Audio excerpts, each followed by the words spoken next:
Hi everyone. What we're going to do today is just look at how you can mix a kick drum using a gate, a noise gate as it's sometimes called.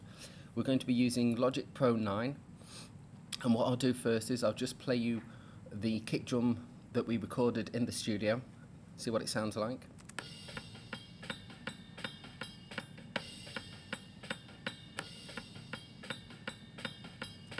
See, as you can tell, it's just a kick drum. We used a AKG D112 for this, and it was close mic'd, placed just inside the kick drum. One of the main defining features is that there's quite a lot of spill, or what people call bleeding, and that's basically what we're getting is some of the ride cymbals, some of the crashes, some of the hi-hats and snares being recorded with the kick drum microphone. So what we want to do is get rid of those, so we just have that nice clean kick drum sound, that thumpy sound in the bass. What I'll use to do that is what's called a noise gate. So I've gone here to my inserts on Logic, or I can use the mixer page in exactly the same place, and I'll click, hold down, go to dynamics. This is a form of dynamic processing, and we've got our compressors, expanders, limiters, and we want a noise gate, this one here. Okay, there we go. So what I'm going to do is I'll play it and I'll slowly raise up the threshold, which is basically when the gate opens and closes, using this.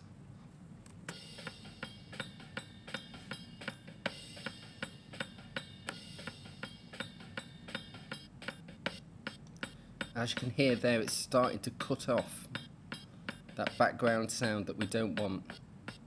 Just the main punchy sound from the kick is opening up the gate.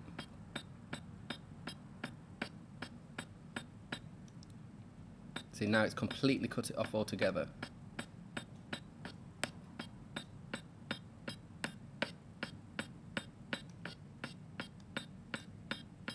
So there we go, that's about where we want it. Now what I can also do is reduce the amount of how much the noise gate reduces the sound. So if we have it at the top, it shouldn't affect it at all. Let's have a listen. And we just bring it down. This is how much the gate works on the sound.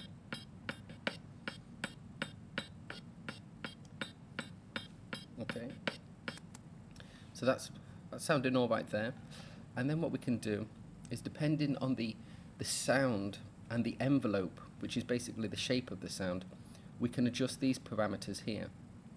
Now, all sort of drum sounds are really, really sharp attack. So this is, you don't really want much more than that. Just a really, really quick attack, which is basically how fast the gate opens. What we can do is, if we increase the release, it should stay open for longer, so we get more of that background sound. Let's have a look. So we'll close this.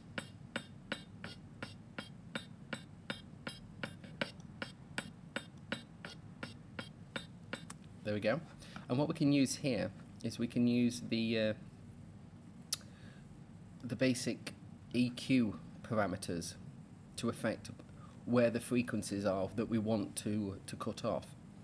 So the high cut is really high, which means I'm cutting off most of the high frequency sounds, whereas the low cut is not really doing anything at all, which is what we want it to do because the bass being quite low. So that's just basically how the noise gate works. What I'm going to do now is close that, and I'm going to open up an EQ just to reduce those high frequencies even further and just get the kick drum sound. Here's my EQ on Logic. I just double click that. Basically I set one up earlier on, so I'm just going to bypass that. All I've done is I've clicked the low pass, and I'm just going to bring it down. Let's have a listen without it on first. slowly introduce it.